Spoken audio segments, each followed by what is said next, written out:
kamo mga ginikanan na nanimba karon, ang mga bata ninyo sugua jod,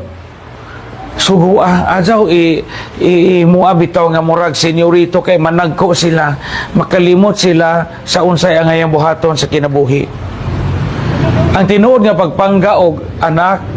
ang tinuod nga pagpangga sa usa ka ginikanan nga to sa anak, di naman usor ang latos. Kami sa una motoy maoto among disiplin sa una kay latos man, kanang puno ang silig, anak kabungkag ana imong lubot, kasuway ko ana, anak kabungkag labi na kilihukan bitaw ko kadto sa una, unsa kanang nay gungi, unsa usahay luhod og asin nga kana makalimtan bitaw ka sa imong nanay nga gipaluhod ka jawa na ka mahinumdumi, so di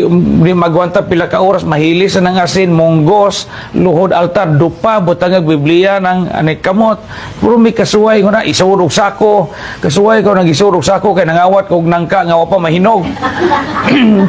Di naman na uso karon kay bawal naman na, pero di mahimo og atong masobra ag pampered ang atong mga anak. Sugo azon